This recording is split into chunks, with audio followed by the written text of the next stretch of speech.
Mr. Speaker, sir, I am very grateful to all the honorable members on all sides of this august House who have taken part in the debate on the Finance Bill. The Finance Bill forms part of the overall budget, even though it deals only with the tax elements of the budget. It was therefore quite natural that several honorable members brought up general issues of policies, and the issues that they brought up are issues of profound importance to the future of our country. For example, reference was made to the primacy of agriculture. Shri Chandrakar brought out the massive problem of land and water degradation in our country, which, if not tackled with, will hurt the living standard of millions and millions of farmers living in our country on the edges of subsistence. Shri George Fernandez brought out the issue of regional imbalances, and these regional imbalances should be a source of concern to all segments of this House. Reference was made to the growing problem of unemployment. This again is an issue which ought to be the concern of all segments of this House. So all these problems have been mentioned. The same way Shri George Fernandez specifically referred to the inadequacy of the infrastructure of power in Bihar, how it is contributing to the continued backwardness of potentially very rich state of the Union.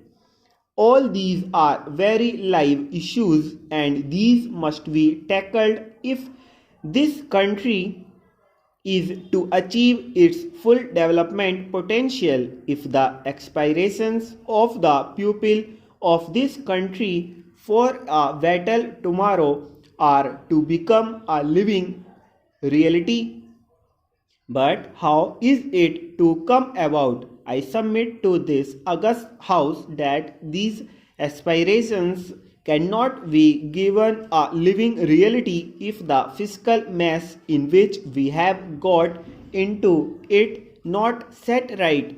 India today has unsustainable fiscal deficit, and this is a point on which all shades of public opinion, all shades of economists are agreed.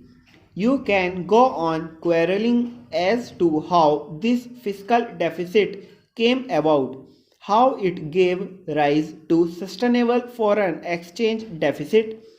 But the real issue before us today is what steps are we going to take that this crisis is contained, and that this crisis is in fact used as an opportunity to set in motion those forces of reforms which alone can see that this country's great development potential is made a reality.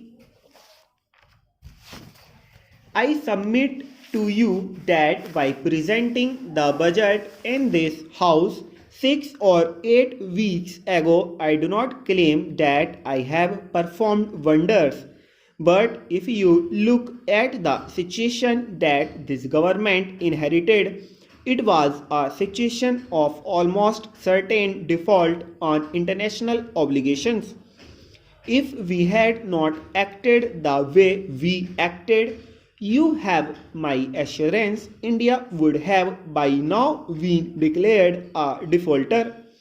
What are the consequences of default? To know the consequences of default, we have to look around.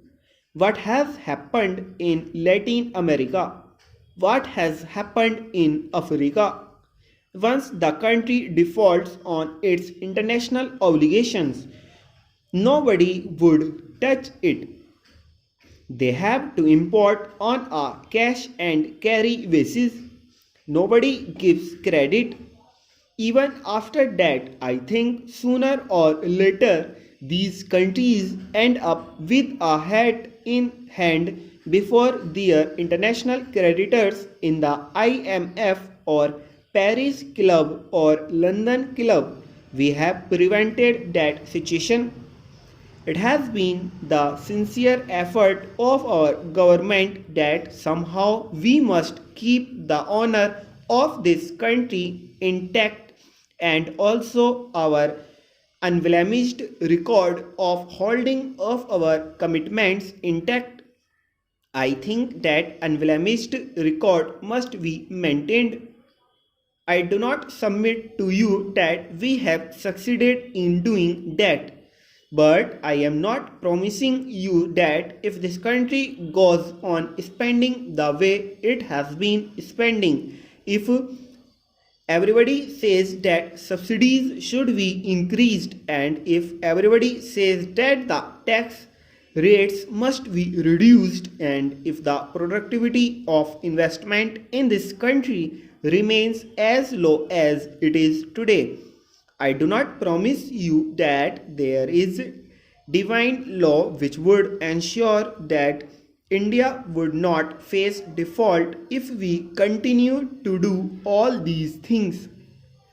Therefore, all that I say is that I have bought some time. This is the time we must use for retrospection to set in motion those reform processes which would convert this crisis into opportunity. If we do not do that, I can assure you, you will face unemployment and inflation of the type you have never seen before in this country. I regret that I had to do what I had to do in cutting the fertilizer subsidies. I wish it had been done over a period of time and gradually. Yesterday, as honorable member quoted a report of a very famous agriculture secretary and a gentleman from Karnataka, and for whom I have great respect, who had in that report clearly recommended that the fertilizer prices have to be raised, and they ought to be raised gradually over a period of time. Stop.